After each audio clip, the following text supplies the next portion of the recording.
അതൊക്കെ എന്റെ ചേച്ചി സീറ്റ് ബസ് ഇട്ടിട്ട് ഊരാ അറിയത്തില്ല. ദൈവമേ എനിക്കറിയാം. എന്റെ അടുത്തിരുന്നൊരു ഒരമ്മച്ചി ഉണ്ട്, എനിക്ക് സീറ്റ് ബസ് അറിയത്തില്ല.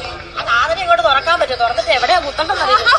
അവിടെ നിന്ന് വെപ്രാളം. ഞാൻ എന്റെ ചേച്ചി ഊരാതിരിക്കും എങ്ങനെ. സെപ്റ്റി ടാങ്ക്, വെറും സെപ്റ്റി ടാങ്ക് എന്ന് വിളിച്ച, വേസ്റ്റുകൾ ഇടുന്ന സെപ്റ്റി ടാങ്ക് എന്ന് വിളിച്ചത്. ചീട്ടക്കുഴിയിലേക്ക് കാല് തട്ടി മറന്നടിച്ചിട്ട് വീണ രേണു സുധി കൈയും കാലും ഇട്ട് അടിച്ച് അതിന്റെ മുകളിലേക്ക് കയറി വരുന്നതാണ് ബിഗ് ബോസിനുള്ളിലേക്ക് എത്തിയപ്പോൾ എനിക്ക് കാണാൻ സാധിച്ചത്. ഇന്നത്തെ ദിവസത്തെ ലൈവ് കണ്ടവർക്ക് അറിയായിരിക്കും രേണു സുധി കള്ളങ്ങൾക്ക് മേളിൽ കള്ളങ്ങൾ എങ്ങനെങ്കിലും ന്യായീകരിച്ച് ശരികളായിട്ട് ചിത്രീകരിക്കാൻ കാണിക്കുന്ന ഓരോ പരിപാടികൾ. ചേച്ചി കാണിക്കുന്നതെല്ലാം കളിയല്ല, വെറും മെഴുകലാണെന്ന് കാണുന്നത് എനിക്ക് വ്യക്തമായി മനസ്സിലാവുന്നുണ്ട്. നിങ്ങൾക്കറിയാം, ഇത്തരത്തിൽ ഒരു ഫ്ലൈറ്റിൽ കയറിയ ഒരു എക്സ്പീരിയൻസ് ഷെയർ ചെയ്യുമ്പോഴത്തേക്കിന് അത് ഞാൻ ഓൾറെഡി ഫ്ലൈറ്റിൽ ജോലി ചെയ്തിട്ടുണ്ട് അല്ലെങ്കിൽ എയർപോർട്ടിൽ ജോലി ചെയ്തിട്ടുണ്ടെന്ന് പറഞ്ഞിട്ടുള്ള ഒരു കാര്യമായതുകൊണ്ട് നിങ്ങൾക്കെതിരെ ഒരുപാട് നെഗറ്റിവിറ്റിയും റിയാക്ഷൻ വീഡിയോസും ഒക്കെ ഇവിടെ സ്റ്റാർട്ട് ചെയ്യുന്നുള്ളൊരു കാര്യം നിങ്ങൾ വ്യക്തമായ ധാരണയോടും പ്ലാനിങ്ങോടും കൂടി തന്നെ ചെയ്യുന്ന കാര്യമാണ്. പക്ഷേ ഞാൻ നേരത്തെ വീഡിയോയിലും പറഞ്ഞിട്ടുണ്ട്, നിങ്ങൾ ചെയ്യുന്ന പരിപാടികളൊക്കെ ഉണ്ടല്ലോ, ഒരു ഫ്യൂ സ്റ്റെപ്സ് നമ്മളെക്കാട്ടിലും താഴെയാണ് നിങ്ങൾ ചെയ്യുന്നത്. നിങ്ങൾ ഉദ്ദേശിക്കുന്നത് എന്തൊരു മാർക്കറ്റിംഗ് ആണെന്നറിയോ? സെന്റിമെന്റൽ മാർക്കറ്റിംഗ് ആണ് നിങ്ങൾ ഉദ്ദേശിക്കുന്നത്. ഒരുപാട് വ്യക്തികൾ നിങ്ങളെ ഒറ്റപ്പെടുത്തി പല പല വീഡിയോസ് ചെയ്യുമ്പോഴും പല കാര്യങ്ങൾ പറയുമ്പോഴത്തേക്കും അവർക്കിടയിൽ നിന്നും ഒരു ശരി രേണു സുധി എന്ന് പറയുന്ന ഒരു വ്യക്തിയിലേക്ക് ക്രിയേറ്റ് ആയി തുടങ്ങും. കമ്പാരിറ്റീവ്ലി ക്രിയേറ്റ് ആയി തുടങ്ങും. കാരണം ഇപ്പൊ 2-3 ദിവസമല്ലേ ആയിട്ടുള്ളൂ. ഇനി വരും ദിവസങ്ങളിൽ ഇതേപോലൊരു നെഗറ്റിവിറ്റിക്ക് ചേച്ചിക്ക് സൃഷ്ടിക്കാൻ കഴിയുന്നു എന്നുണ്ടെങ്കിൽ ചേച്ചി ഒരു 10-75 ദിവസം ആകുമ്പോഴത്തേന് ബിഗ് ബോസിനകത്ത് ഫുൾ സപ്പോർട്ട് കിട്ടുന്ന ഒരു വ്യക്തിയായിട്ട് മാറാനായിട്ട് സാധിക്കും. അത് തന്നെയാണ് ചേച്ചി കളിച്ചുകൊണ്ടിരിക്കുന്നത്, ചേച്ചി കാണിച്ചുകൊണ്ടിരിക്കുന്നത്. അതുപോലുള്ള വ്യക്തമായ തെളിവുകൾ സഹിതമുള്ള വീഡിയോ ആയിരിക്കും ഞാൻ ഇന്നത്തെ എന്റെ വീഡിയോയിൽ നിങ്ങൾക്കായിട്ട് ഉൾപ്പെടുത്തുന്നത്. വീഡിയോ ഇഷ്ടപ്പെടുകയാണെന്നുണ്ടെങ്കിൽ ലൈക്ക് ചെയ്യുക, സബ്സ്ക്രൈബ് ചെയ്യുക. വീഡിയോ മുഴുവനായിട്ട് കണ്ടതിന് ശേഷം മാത്രമേ നിങ്ങളുടെ അഭിപ്രായം രേഖപ്പെടുത്താവൂ. പിന്നെ വീഡിയോയ്ക്ക് താഴെ ഹൈപ്പ് കൊടുക്കാത്തവരുണ്ടെങ്കിൽ കൃത്യമായിട്ട് ഹൈപ്പ് കൊടുത്തേക്കണം. ഇന്ന് ഹൈപ്പ് കൊടുക്കുമ്പോഴത്തേന് എന്റെ ന്യൂ ലുക്ക് കണ്ടിട്ട് വേണം കേട്ടല്ലോ ഹൈപ്പ് കൊടുക്കാനായിട്ട്. എങ്ങനെയുണ്ട്?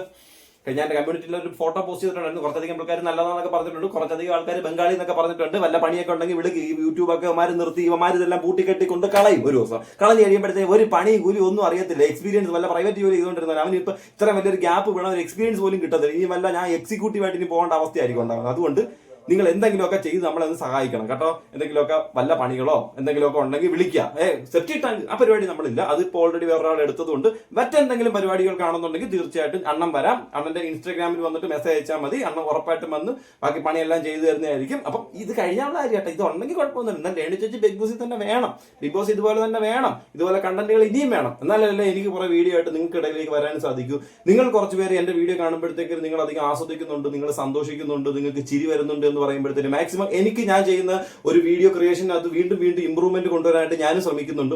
ആവർത്തനം വീണ്ടും വരാതിരിക്കാനായിട്ട് ഇന്ന് ശ്രമിക്കുന്നുണ്ട്. പക്ഷെ ഇതൊന്നും ഞാൻ പ്ലാൻഡ് ആയിട്ട് ചെയ്യുന്ന ഒരു കാര്യമല്ല. നിങ്ങൾക്ക് അറിയായിരിക്കും വീഡിയോ കാണുന്നവർക്ക് ഇതൊരു ഫ്ലോയിലങ്ങ് വന്നു പോകുന്നത്. ആ വന്നു പോകുമ്പോൾ വായിക്കാത്ത വരുന്ന കാര്യങ്ങൾ ഞാൻ എടുത്തു വെച്ചങ്ങ് അലക്കുന്നതേ ഉള്ളൂ. അവർ അലക്കുന്നതിന്റെ ഭാഗമായിട്ട് ഇഷ്ടപ്പെടുന്നു എന്നറിഞ്ഞതിൽ ഒരുപാട് സന്തോഷം. ഇനിയും സപ്പോർട്ട് ചെയ്യാൻ പറ്റുന്നവരെല്ലാം മാക്സിമം എന്നെ സപ്പോർട്ട് ചെയ്യുക. എന്തായാലും നിങ്ങളെ ഒരിക്കലും ഞാൻ ഒരു ഡേറ്റ കളഞ്ഞു നിങ്ങൾ ഇത് കാണേണ്ട അവസ്ഥ ഉണ്ടായല്ലോ എന്നൊരു ചിന്താഗതിയിലേക്ക് ഒരിക്കലും ഞാൻ കൊണ്ടെത്തിക്കാത്തതാണ്. അത് പോയി അവിടെ തന്നെ കൊണ്ടെത്തിക്കത്തില്ല എന്നുള്ളത് ആത്മാർത്ഥമായിട്ട് ഞാൻ നിങ്ങളോട് പ്രതിജ്ഞ ചെയ്യുകയാണ്. എന്നുയിരണ്ണനുക്ക് എന്നോടല്ലണ്ണനുക്ക് ഞാൻ തെറ്റ് പണ്ണ മാട്ടെ, ഞാൻ നിങ്ങളെ ചീറ്റ് പണ്ണ മാട്ടെ, ഞാൻ ഇന്ത മാതിരി ഒരു പണ്ണലും പണ്ണ മാട്ടെ എന്ന് സത്യം സത്യം സത്യം. നമുക്ക് വീഡിയോക്കുള്ളിലേക്ക് തന്നെ ഡയറക്റ്റ് ആയിട്ട് പ്രവേശിക്കാം. വീഡിയോക്കുള്ളിൽ ഇന്ന് നമ്മുടെ ചേച്ചിയെ സെപ്റ്റി ടാങ്ക് എന്ന് വിളിക്കുന്ന ഗായകനെ കുറിച്ച് നമ്മൾ കണ്ടു കാണുമായിരിക്കും. ലൈവിൽ കുറച്ചധികം വീഡിയോസ് ഒക്കെ നിങ്ങൾ കണ്ടു കാണുമായിരിക്കും. അക്ബർ ഖാൻ അല്ലേ? അക്ബർ ഷായോ എന്തായാലും ഒരു ഗായകനാണ് രേണു ചേച്ചിക്ക് ഇത്തരത്തിലൊരു പേരിട്ടിരിക്കുന്നത് കേട്ടോ. നമുക്ക് ആദ്യം ആ ഒരു വീഡിയോ ഒന്ന് കണ്ടു നോക്കാം എങ്ങനെയാണെന്നുള്ളത്. വിളിക്കാൻ ഉദ്ദേശിക്കുന്നത് രേണു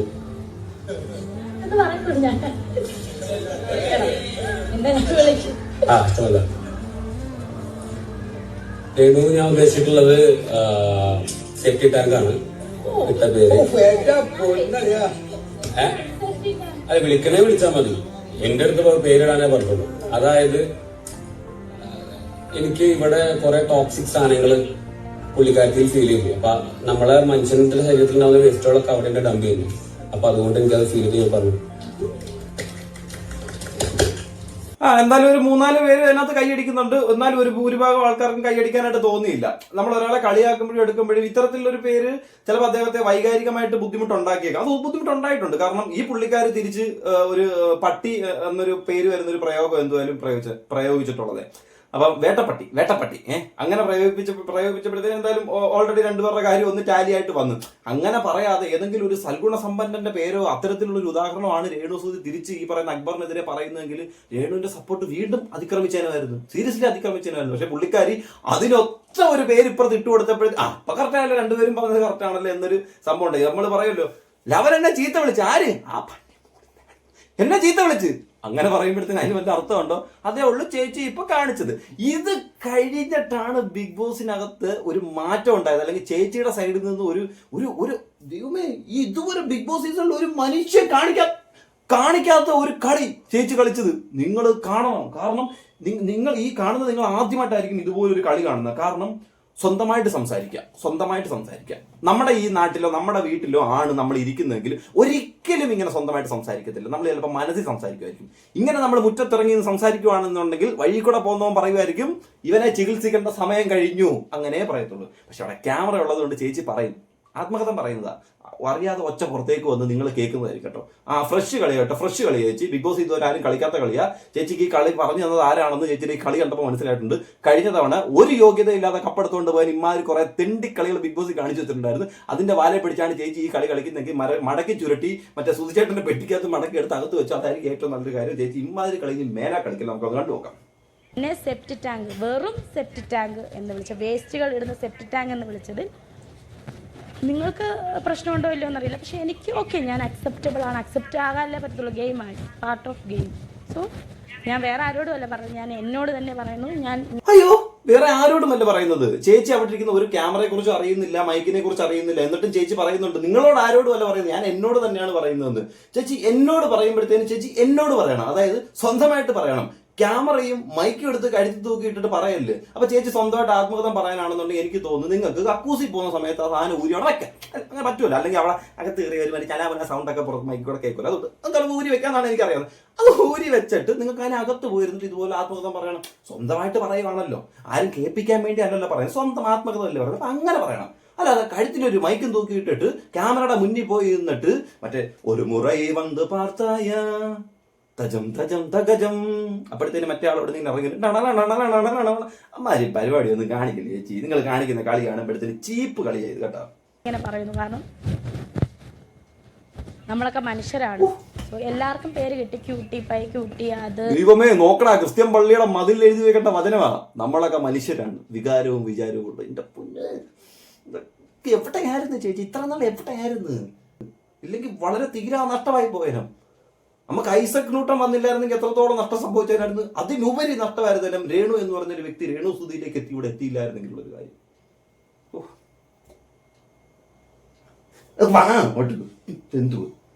ഇത് എന്തുവാ പാഷാണത്തെ ക്രിമിയ, അത് ഇതൊക്കെ മുള്ളം പന്നി, എക്സ്ട്രാ പേരുകളുണ്ട് കേട്ടോ ചേച്ചിയുടെ കയ്യിൽ. പാഷാണത്തി, കൃമി, അങ്ങനെ ഒരുപാട് പേരുകൾ. എനിക്ക് തോന്നുന്നു സ്കൂൾ കാലഘട്ടം മുതലേ ഒരുപാടധികം പേരുകൾ കേട്ട് വളർന്ന ഒരു വ്യക്തിയാണെന്ന് തോന്നുന്നു. അതുകൊണ്ട് അതല്ലെങ്കിൽ അപ്പുറത്തും ഇപ്പുറത്തും നിന്നൊക്കെ കടമെടുത്തിട്ടുള്ള ഒരുപാട് പേരുകളൊക്കെ ഉണ്ട്. ഈ പാഷാണം എന്ന് പറയുന്ന പേര് മിക്കവാറും മറ്റേ സുധിച്ചേട്ടൻ ഇങ്ങനെ പറയുന്ന രീതി കേട്ടതായിരിക്കും. കാരണം പാഷാണം ഷാജി വഴി പാഷാണത്തിൽ കൃമി കയറ്റി ചേച്ചിയുടെ പേരിലേക്ക് ആ ചേച്ചി പേര് കടമെടുത്തിട്ടുണ്ട് കേട്ടോ. കൊള്ളാം, നല്ല കളിയാണ് നിങ്ങൾ കാണിക്കുന്നത്. ക്യാമറ മൈക്കൊന്നും ഇല്ലല്ലോ, അതുകൊണ്ട് വലിയ വിഷയമൊന്നും ഇല്ല, നമ്മളാരും അറിഞ്ഞതുമില്ല. ഞാൻ ആദ്യമായിട്ടാണ് ഒരു സെപ്റ്റ് ടാങ്ക് എന്ന ഒരു ഇരട്ട പേര് കേൾക്കുന്നത്. എൻ്റെ ലൈഫിൽ ഫസ്റ്റ് ടൈമാണ്. അതുവേ ഞാൻ പറയാം, ഈ സെപ്റ്റി ടാങ്ക് എന്ന് പറയുന്ന ഒരു പേര് പ്രയോഗിക്കുന്നതോട് എനിക്ക് വലിയ താല്പര്യമൊന്നുമില്ല. പിന്നെ ചേച്ചി അമ്മ അതിന് ഒരു ടാലിയാക്കി കൊടുത്തതുകൊണ്ട് വലിയ കുഴപ്പമൊന്നുമില്ല. ഫസ്റ്റ് ടൈം തന്നെയാണ് ഞാൻ അങ്ങനെ കേൾക്കുന്നത്. സോ കുഴപ്പമില്ല, അങ്ങനെ തന്നെ ഇരുന്നോട്ടെ. അപ്പം നിങ്ങളെ പ്രതിനിധീകരിച്ച് വന്നതാണ് രേണു സുധി. സോ എന്നെ അങ്ങനെ വിളിച്ചു. ഞങ്ങളെ കോമൺ മാൻ, കോമൺ സിറ്റിസൺ, ഇതുപോലുള്ള ജനങ്ങള് ഞങ്ങളെ പ്രതിനിധീകരിച്ച് രേണു സുധി ബിഗ് ബോസിനുള്ളിലേക്ക്. ഞങ്ങളെപ്പോലുള്ള നാട്ടുകാര് കക്കൂസിൽ പോകുന്ന കഴിച്ച് ബാക്കി എല്ലാം ഓൺലൈൻ മീഡിയ വിളിച്ചിട്ട് വീടിന്റെ മുറ്റത്തും നാട്ടിലും കൊണ്ടുവന്നിട്ട് കാണിച്ചിട്ടല്ല ഞങ്ങൾ ജീവിക്കുന്നത്, അല്ലേ? ഞങ്ങൾ റീൽസ് എടുക്കാനായിട്ട് 100 ക്യാമറ ഫോണും പിടിച്ചോണ്ട് ഓരോരുത്തന്മാർ വന്ന് നിൽക്കും. ക്യാമറ മുന്നിൽ പോയി കിടന്ന് തുള്ളിയല്ല ഞങ്ങൾ ജീവിക്കുന്നത്.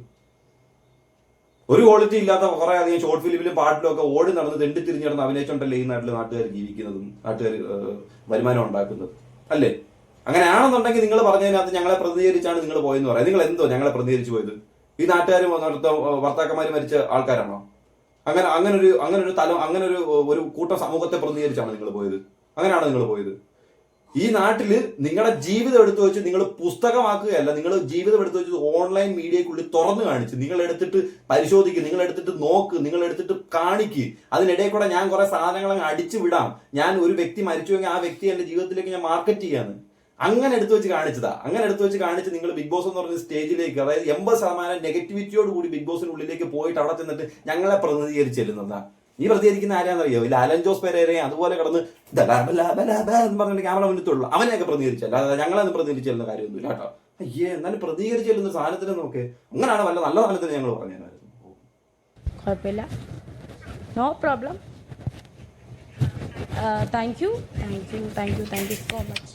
Thank you very much. ഇത്തരത്തിലൊരു കാര്യം ബിഗ് ബോസിനുള്ളിലേക്ക് ആരും അറിയാതെ ക്യാമറ പോലും ഇല്ല എന്നുള്ള ഒറ്റ ഉറപ്പോട് കൂടി മൈക്കും ഓഫ് ചെയ്തുകൊണ്ട് ഇതുപോലെ ഒരു കാര്യം ചേച്ചി അവതരിപ്പിച്ചതും അത് പറഞ്ഞതിനും ഞങ്ങളാരും കാണാതിരുന്നതിനും ഒരുപാടധികം നന്ദിയുണ്ട്. ചേച്ചി ഇടയ്ക്കിടയ്ക്ക് ഒരുപാട് സോ ഉപയോഗിക്കുന്നുണ്ടോ? സോ നമുക്കിനി അടുത്ത കണ്ടന്റിലേക്ക് പോകാം. സോ ഞാനിപ്പോൾ സാധനം കാണിച്ചു തരാം. സോ ഞാൻ കാണിക്കാൻ വന്ന കാര്യം എന്ന് വെച്ചാൽ ചേച്ചിയുടെ ഫൈറ്റുമായിട്ടുള്ള ബന്ധപ്പെട്ട കാര്യം തന്നെ. ഇതെനിക്കൊരു റിയാക്ഷൻ വീഡിയോ ആയിട്ട് കണ്ടോ, ചേച്ചിയുടെ കള്ളത്തരം ഞാൻ പൊളിച്ചില്ലേ അങ്ങനല്ല, അല്ലെങ്കിൽ നമ്മൾ പൊളിച്ചില്ലേ അങ്ങനല്ല. ഇത് ചേച്ചിയുടെ ഐഡിയ വെച്ചിട്ടുള്ള കളിയാണ്. ഈ കാണിക്കുന്ന ചേച്ചിയുടെ ഐഡിയ വെച്ച് ഇന്ന് ഈ വീഡിയോയിൽ കാണിച്ച 2 സംഭവവും ചേച്ചിയുടെ ഐഡിയയിൽ നിന്നുണ്ടായ 2 കളികളാണ്. അത്രേ ഉള്ളൂ. അങ്ങനെ തന്നെ ഇത് പറയാൻ സാധിക്കത്തുള്ളൂ. നമുക്ക് നോക്കാം. സത്യം പറഞ്ഞാൽ ഇങ്ങോട്ട് വന്ന ഫ്ലൈറ്റ്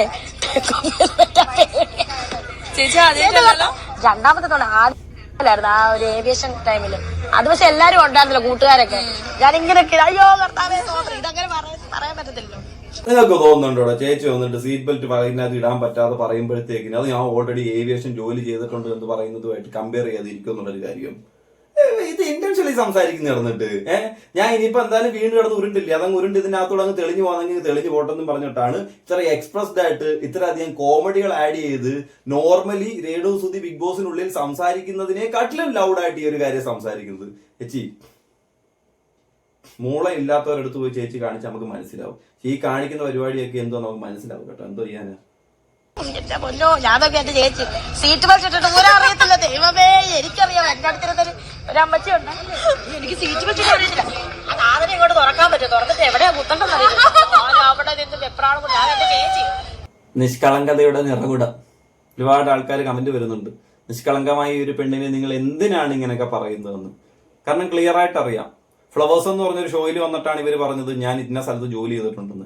അതിനേക്കാട്ടിലും വലിയൊരു റീച്ച് ആയിരിക്കും ഈ ഒരു ഷോയും മൂലം അവർക്ക് എത്താൻ പോകുന്നതെന്ന് അവർക്ക് വ്യക്തമായ ധാരണയുണ്ട്. അപ്പം ആ പറഞ്ഞിട്ടുള്ള കാര്യം ഒരു മണ്ണിലടിയിലേക്ക് അടഞ്ഞു പോവുകയും ഇപ്പം ഈ ചേച്ചി പറയുന്ന കാര്യങ്ങൾ ജനങ്ങൾക്കിടയിലും ജനങ്ങളുടെ മനസ്സിലും ജനങ്ങളുടെ ആ ഒരു മൂളക്കകത്തേക്കും ഇടിച്ചു കയറും എന്നുള്ള വ്യക്തമായ ബോധത്തോടു കൂടി കാണിക്കുന്ന അഭിനയ തിലക കൊടുമുടി. ലാലേട്ടനൊപ്പം അല്ലെങ്കിൽ ലാലേട്ടന്റെ മുകളിൽ, അങ്ങനെ പറയാൻ പറ്റൂ. ഊരാതിരിക്കും ഇട്ടിട്ട് ഊരാൻ പറ്റത്തില്ല. അപ്പുറത്തിരിക്കുന്ന അമ്മച്ചി, ഒരു അമ്മച്ചി ഉണ്ടായിരുന്നു, നല്ലൊരു അമ്മച്ചി. താങ്ക് യു അമ്മച്ചി, താങ്ക് യു മാം. ഇങ്ങനെ അമ്മച്ചി തന്നെ ഞാൻ ആ ബഹുമാനം കൊണ്ട് പറഞ്ഞ അമ്മച്ചിനെ ഊരി തന്നു, ഇട്ട് തന്നു, സീറ്റ് അമ്മച്ചി ഞാൻ ആ ബഹുമാനം കൊണ്ട് പറഞ്ഞു. അമ്മച്ചി എന്ന് പറഞ്ഞാൽ നമുക്കൊരു കുഴപ്പമില്ല. പക്ഷെ ചേച്ചി വ്യക്തമായി ഉദ്ദേശിക്കുന്ന സ്റ്റേറ്റ്മെന്റ് എന്താണെന്ന് അവർക്ക് വ്യക്തമായ ധാരണയുണ്ട്. ആ വ്യക്തമായ ധാരണയ്ക്കിടയിലൂടെ അത് പുറത്തേക്ക് പറയുമ്പോഴത്തേക്കിന് അതിനുള്ളിൽ ഒരു നെഗറ്റിവിറ്റിയും ഉണ്ടാവരുത് എന്നുള്ള പ്രതീക്ഷ കൊണ്ട് തന്നെ ചേച്ചി ഇതും പറയുന്നത്. എന്താ ഈ അമ്മച്ചി എന്ന് പറഞ്ഞ് വിളിച്ചത് ഞാൻ ബഹുമാനം കൊണ്ടാണ്. വ്യക്തമാകണം നിങ്ങൾക്ക്, അല്ലാതെ നമ്മൾ ചുമ്മാ എടുത്ത് റിയാക്ട് ചെയ്യുമല്ല. എവിടെ ഇടാൻ അറിയാവോ, എല്ലാം അറിയാവോ. തിരിച്ചു തന്നെ പോകണമെങ്കിൽ ഞാൻ എങ്ങനെ സീറ്റ് ബെൽറ്റ് ഇടുമെന്നാണ് ഞാനിപ്പോ ആലോചിക്കും. അതാണ് എന്റെ ഒരു ഏറ്റവും വലിയൊരു ടെൻഷൻ. ഫ്ലൈറ്റ് കയറുമ്പോൾ സീറ്റ് ബെൽറ്റ് എങ്ങനെ ഇടും? അയ്യോ, തിരിച്ചു പോകുമ്പോ ഞാൻ എങ്ങനെ സീറ്റ് ബെൽറ്റ് ഇടുവെന്ന്. എടാ, സീറ്റ് ബെൽറ്റ് ഇടാൻ ബുദ്ധിമുട്ടായതുകൊണ്ട് ആരെങ്കിലും ഫ്ലൈറ്റിൽ കയറാതിരിക്കും. ഒന്ന് ആലോചിച്ചു നോക്കെ. കാർ റോഡിൽ കൂടെ ഓടുവാന്ന് പറഞ്ഞുകൊണ്ട് നമുക്ക് കാറിനകത്ത് കയറാതിരിക്കാൻ പറ്റുമോ? ബൈക്കിൽ 2 വീലേ ഉള്ളതെന്നും പറഞ്ഞു എനിക്ക് ബൈക്കിനകത്ത് കയറാതിരിക്കാൻ പറ്റുമോ? കയറേണ്ട ആവശ്യം വന്നാൽ കയറിയല്ലേ പറ്റൂ. തിരിച്ചു പോകേണ്ട ആവശ്യം ചേച്ചി അത്രയ്ക്ക് പേടിയാണെന്നുണ്ടെങ്കിൽ അവിടെ തിരിച്ച് നടന്നു വരണം.